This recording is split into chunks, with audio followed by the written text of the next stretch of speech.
Televisión educativa.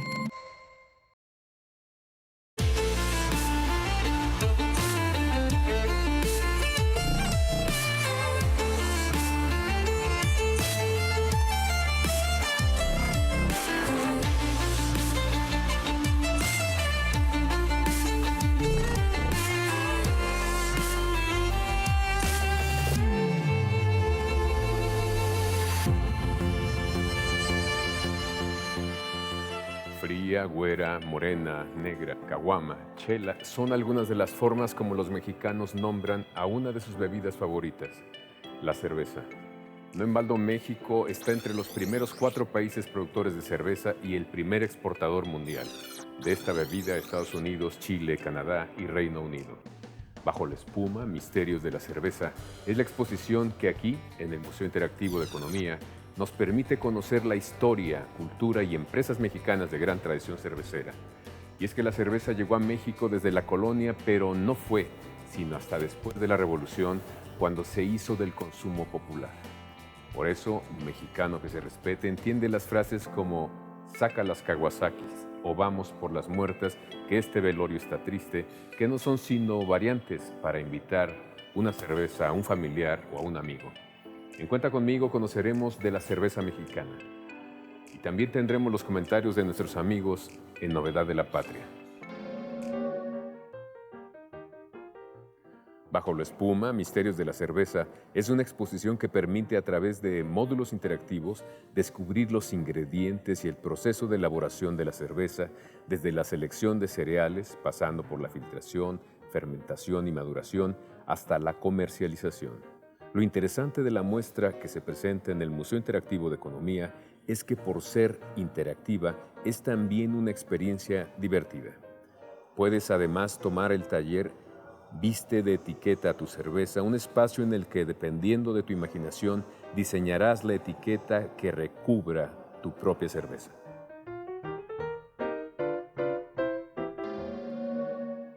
Y para acercarnos un poco más a la exposición, esta exposición que tiene que ver con la espuma y básicamente con lo que la produce, que es la cerveza, estamos con Sergio Rivera para que nos digas cómo surgió la idea de hacer precisamente la exposición sobre esta bebida que es de las más conocidas, pero según veo también de las más desconocidas en muchos aspectos. Es un proyecto muy original, creo, porque eh, a reserva de que existió en algún momento un museo en la ciudad de Toluca, eh, no se había hablado de la cerveza desde esta perspectiva. El proyecto nació hace poco más de un año en una plática que tuve con Maribel Quiroga, que era entonces la directora general de la Cámara de la Cerveza, que se llama Cerveceros de México. Y ahí nació la idea de por qué no hacer una exposición que hablara del impacto económico de esta industria en nuestro país. Es fuerte, ¿no? Es muy fuerte. De hecho, somos el primer exportador en el mundo, somos el 4º productor mundial. Entonces, creo que sí es importante, ¿no? Pues que hablemos nosotros de cómo esta industria impacta en la vida cotidiana de las personas, más allá de que te guste beberla o no, ¿no? No, y bueno, somos un país consumidor de cerveza, básicamente. Totalmente, ¿no? Somos uno de los consumidores más importantes. La Cámara de Cerveceros apoyó al MIDE con los recursos necesarios para producir la exposición. Hicimos toda la investigación junto con ellos y finalmente pues se armó este proyecto que ya es totalmente tangible y que vamos a tener aquí abierto hasta el 8 de septiembre en el MIDE. ¿Qué cosas tú personalmente descubriste de esta bebida que parece que todos conocemos, pero yo insisto? Pues muchas. Mira, tuve oportunidad de visitar una planta industrial y una planta artesanal. Entonces descubres que el método es el mismo, Claro. el proceso es exactamente el mismo, solo son los niveles de producción lo que lo hacen diferente. Y por supuesto el hecho de que muchos de los ingredientes en la producción artesanal pues se ponen calculándolo con la mano, mientras que en el proceso industrial pues lo agrega automáticamente una maquinaria.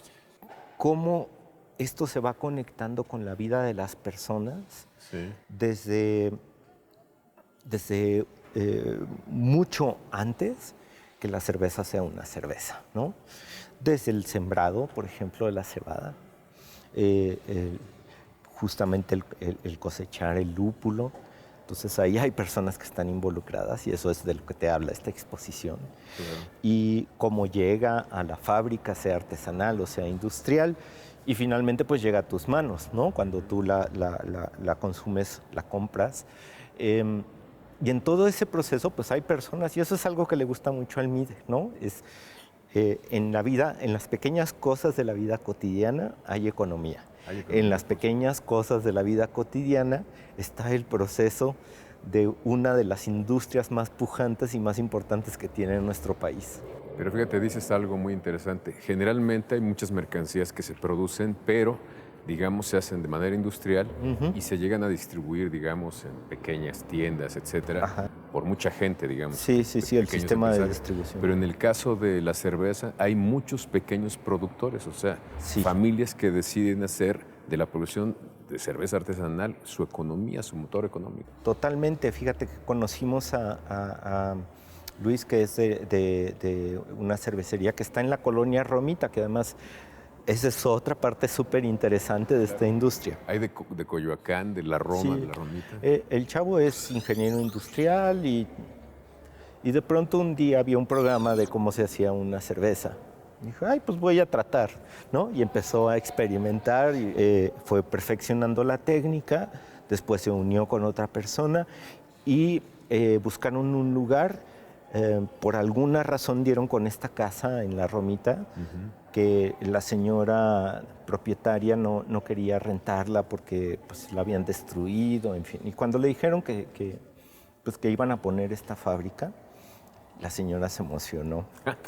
Y de alguna forma pues se convirtió en socia de la idea, ¿no? También, claro. Y se creó esta cervecera que le está yendo bastante bien. Y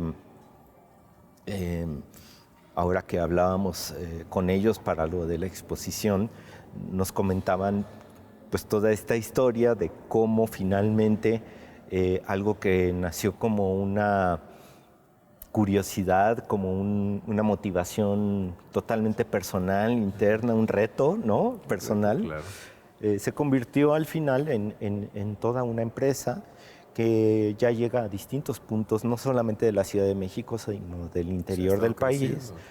De hecho, hay cervezas artesanales que se están exportando ya. Eso habla muy bien, pues, de cómo hemos ido logrando, además, que no solamente estas grandes empresas cerveceras subsistan y amplíen su potencial, sino que también haya otro tipo de producción que atiende a otro tipo de mercados, ¿no? Y que poco a poco ha ido creciendo también. Eso... ¿Y cuál es la diferencia de los mercados o las necesidades del mercado entre una cerveza tradicional, industrial y la artesanal? Yo creo que, fíjate que esto empezó como un tema de degustación, ¿no? Me gusta probar los diferentes tipos de cerveza. Sí. O quiero probar los distintos sabores que puede tener un mismo tipo de cerveza, pero producido por diferentes empresas. Y poco a poco de la degustación se fue convirtiendo en demanda, ¿no? Si quieres, muy de nicho, de segmento, Sí, de nicho. ¿no? Pero esos nichos fueron creciendo, se fue ampliando el impacto y ahora tú llegas a veces a un restaurante y pides una cerveza artesanal y ahí está, En los ¿no? Te la supermercados hay sirvo. zonas de cerveza Totalmente, ¿no? O sea, sí hay un mercado para esto. El que los productores artesanales mexicanos estén ya incursionando en mercados artesanal. internacionales Cualquier es cosa, claro. fantástico. Y por el otro lado, pues tienes a la gran industria que genera una cantidad de empleos alrededor. Indirectos son como más de 500,000, Ah, ¿no? es una locura, claro. Muchísimo. Es que es agroindustrial. Lo que están Totalmente, ¿no? Y al que distribuye, y el que tiene su tiendita, y el que tiene su depósito de cerveza. O sea, es una red gigante, la verdad. Y bueno, pues eso justamente te habla esta exposición, te habla de la historia de la cerveza, la diferencia entre una cerveza artesanal, una cerveza industrial, cómo se produce. Hablamos de cuál es el papel de nuestro país a escala mundial. Hablamos también de cómo se consume esta bebida y, por supuesto, el tema de la responsabilidad. Que eso Es una parte interesante. Yo no sabía, por ejemplo, que los efectos de una bebida alcohólica moderada pues son muy distintos en un hombre y una mujer. Yo pensaba que era lo mismo. Y sí, no. sí. Aquí te das cuenta que no. No, es de las partes creo que más divertidas de la exposición cuando, por ejemplo, ves un video de un personaje que va manejando en estado de ebriedad, no porque el tema sea simpático, ¿no? Claro. Sino porque estás viendo que de verdad no tiene sus sentidos bajo control, ¿no? Entonces, Ahora sí que está fuera de foco. sí, y es padre el video porque es justo reproducir el cómo ve una persona que está bajo el influjo del alcohol, ¿no? Entonces, para el MIDET pues también era muy importante hablar de este tema del consumo responsable. Que es otro tema económico también. Absolutamente. Los accidentes cuestan. Sí, y que el consumo responsable además está en todas las partes de tu vida, ¿no? Fíjate que me sorprendió, por ejemplo, estos datos que tenemos a la espalda, en donde yo pensé que Monterrey era el principal consumidor y no, es Zacatecas. Sí. Y después Coahuila, que Sí, también me sorprendió, sí. no lo tenía en mi radar, y sigue en tercer lugar la Ciudad de México. Bueno, este es de producción y sí, en efecto, Nuevo León es el que más de consume. Nuevo Y León ya, es el sí, en principal el norte del consumidor. país es donde en general se consume más cerveza. Pero, por ejemplo, mucha gente identifica a Oaxaca con el mezcal, ¿no?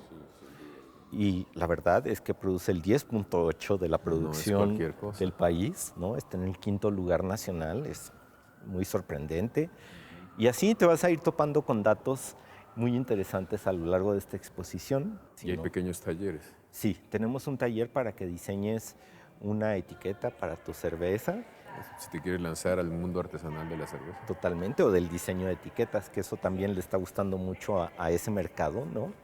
Hasta se vuelven botellas coleccionables por las Claro. etiquetas, en fin. O sea, hay muchas cosas asociadas a la cultura de la cerveza. Y también puedes fabricar tu cerveza virtual con tu propio nombre. Fíjate que a fin de cuentas está respondiendo esta exposición que yo creo que es todo un acierto porque es una bebida muy popular, es una bebida que genera muchísimo dinero también en el Totalmente. país, pero responde a los principios básicos de este museo, que es el primer museo de economía que yo conozco, bueno, y que existe, creo, ¿no? Es el primer museo de economía en el mundo. Ahorita ya se crearon algunos por ahí, pero la verdad, tuve oportunidad de conocer el que está en la ciudad de París por un tema absolutamente personal y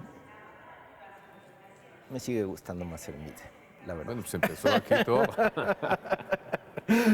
No, la forma en que se comunican los conceptos, en que te familiarizas con las ideas aquí en el MIDE, creo que sigue siendo sin duda una de las cosas más importantes del éxito de este lugar. Bueno, me gustaría que me hablaras un poco de ese éxito. Involucras como también emociones para fijar conocimientos. Lo veo en los videos, por ejemplo. Totalmente. No es información seca, dura. No, Que porque, la puedes encontrar hasta en internet. porque ¿no? finalmente el museo como tal tiene que apelar no solamente a lo que la gente puede ver, ¿no? Claro, sino Puede a lo que- escuchar, puede tocar. Es mucho de lo que puedas sentir. Y eso te lo has aprendido muy bien de los museos de arte, ¿no? Cuando dices, "Uf, me gustó esta obra o no me gustó". Aquí pasa un poco lo mismo. Te enganchas emocionalmente o no te enganchas con ese tema, ¿no? Entonces, para nosotros es muy importante el poder conectar las emociones de las personas y lo digo de una vez, para el museo, pues las personas son integrales, no trabajamos con partes de las personas, ¿no? Claro. Y más si presumimos, como es el caso del MIDE, que el visitante es el centro de nuestro trabajo. No, y finalmente, todo conocimiento en donde la emoción se provoca o está presente, se fija mejor. Y lo que buscamos pues es que las personas que gustan de los museos o aquellos que no gustan de los museos o Pues aquellos que que se animen, visitan este por es un buen primera portal para vez un museo, ¿eh? en un El museo, MIDE. pues prueben aquí. Y tenemos adentro otras 2 exposiciones temporales. Una se llama Ahorronautas, que habla justamente del ahorro, Que es algo como muy si fuera importante en un esta época particularmente, pero en siempre todas, ¿no? un viaje, a través de un viaje espacial tú vas ahorrando, ¿no? Está divertido. Pues es para los chavos también. Sí, sí, sí. Y tenemos una exposición que explica este tema, ahora que tenemos contextos tan complicados con la preservación de nuestro capital natural, como en Amazonas o aquí en Siancán, en México.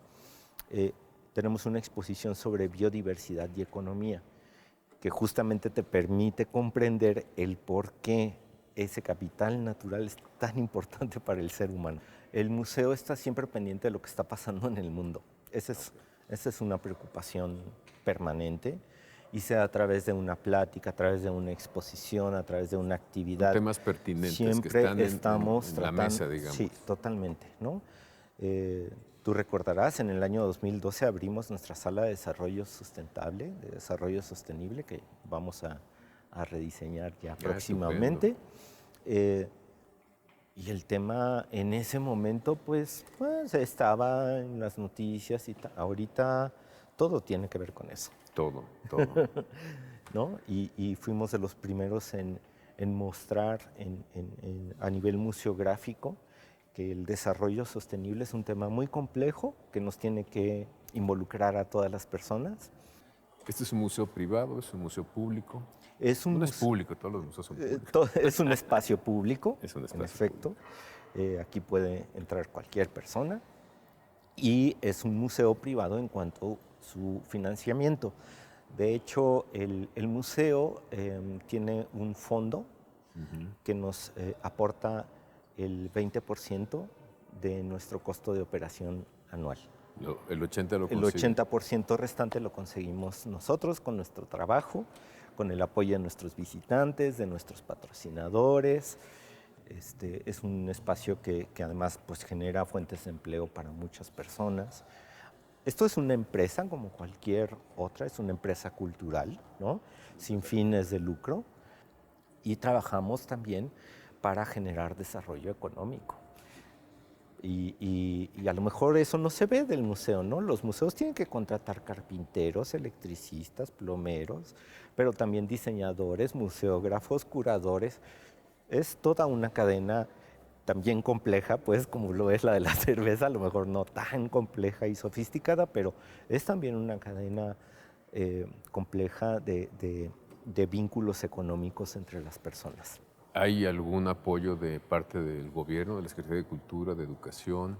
Mira, hemos recibido apoyos de diversa índole, pero creo que es importante que tengamos nosotros también un reconocimiento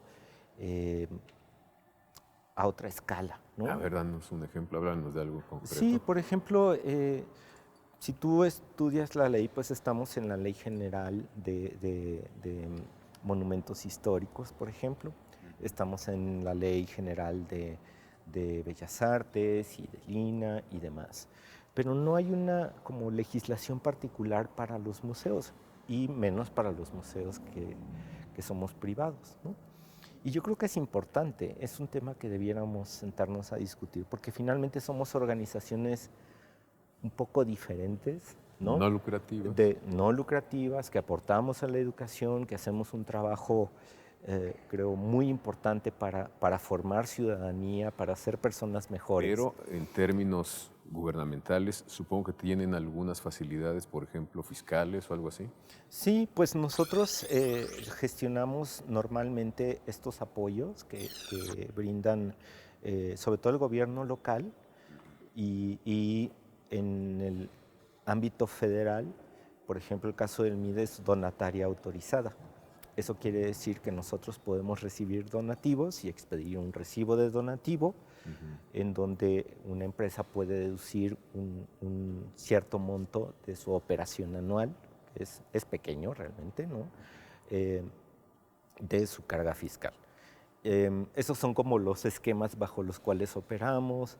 Nosotros tenemos... Bueno, pero el predio que el lugar predio debe es ser muy caro. gigante, sí. Tienen un apoyo, supongo. Sí, y justamente ahorita estamos sentados en la mesa para ver cómo vamos a seguir trabajando y si es posible y cómo es posible y bajo qué condiciones, ¿no? ¿Cómo que seguimos en la mesa? ¿Quiénes? Estamos en la mesa con el gobierno de la Ciudad de México. Ustedes miden nada más. No, los museos que somos no gubernamentales, que nos llamamos Alianza de Museos Autónomos y Mixtos, que decidimos levantar la mano y decir, queremos decir cosas, ¿no? También importantes. Claro. Y en esa mesa estamos hablando de muchas cosas, de que se nos dé apoyo más claro para la difusión de nuestras tareas sustantivas, que recibamos algún apoyo en términos de beneficios fiscales, ¿no? Por ejemplo, hay un impuesto que nosotros pagamos que es el impuesto de espectáculo público.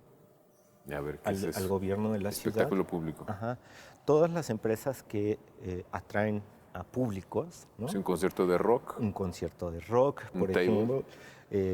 Sí, aunque esos tienen una carga fiscal todavía ¿Otra? Debieron, no sé.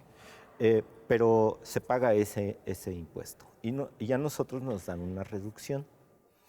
Y estamos viendo a ver si es posible que nos den la exención, que sería fantástico, porque es extraño que tengas que pagar impuesto de espectáculo público por los boletos que vendes en la taquilla. Es otra cosa. Y creemos que, pues, siendo una organización no lucrativa, ¿no? Estamos considerando que necesitamos un trato diferenciado en ese sentido, ¿no? O sea, no estamos generando riqueza para un particular, estamos generando riqueza para una sociedad, ¿no? Exactamente.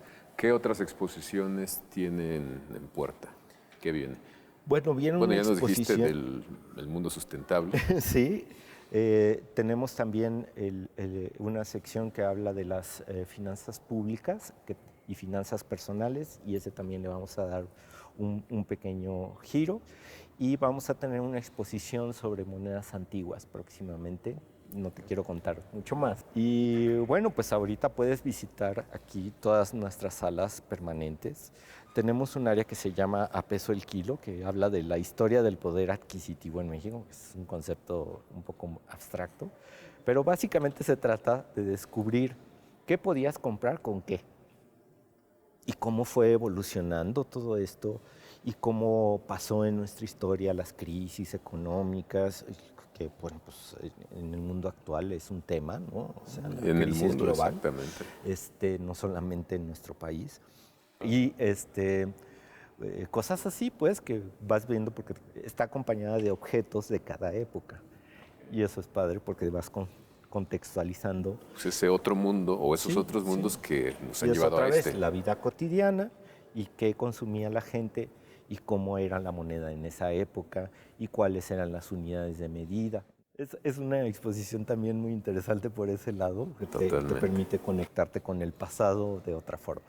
Pues muchísimas gracias, Sergio, por todo este panorama. Estamos súper felices de tenerles aquí y ya saben, visiten el MIDE, estamos en Tacuba 17. En mero centro. En el centro histórico de la Ciudad de México y abrimos... El Metro Allende a un lado. Cerquísima del Metro Allende y abrimos de martes a domingo de 9 a 6. Gracias. Gracias a ustedes. Seguimos aquí.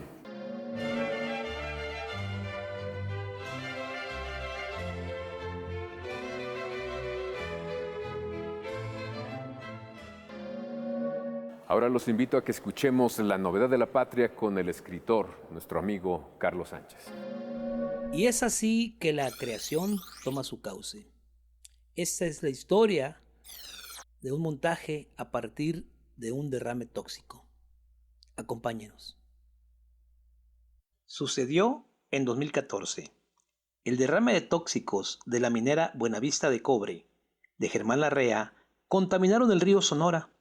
Las consecuencias invaluables, las especulaciones y lo que ratifica la ciencia, la desgracia del agua y por ende la desgracia de la tierra. Para decirlo a través de un montaje escénico, las actrices Anitza García Palafox y Diana René Gerardo se montaron la mochila al hombro se lanzaron a los pueblos afectados por el derrame de tóxicos y a través de la investigación de campo, entrevistas con los moradores de esta región, construyeron la obra de teatro ¿Ya viste el agua que está llorando ahí?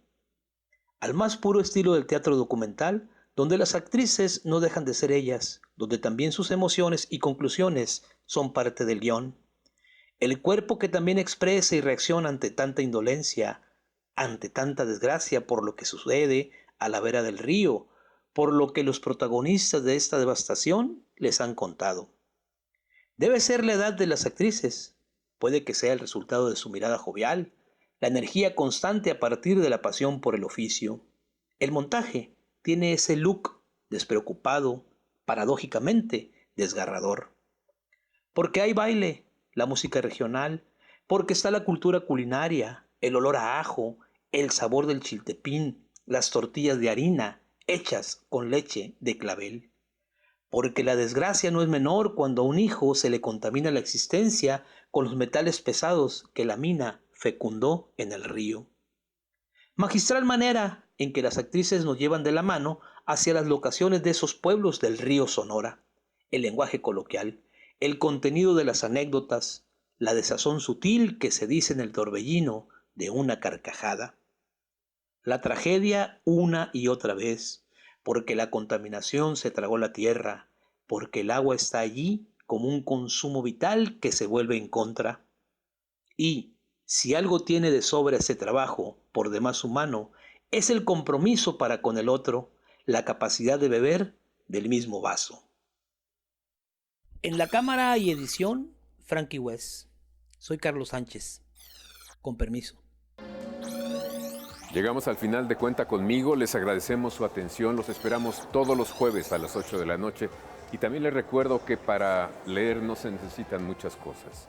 Un buen libro a la mano, nuestra mente abierta y el espacio que prefieran.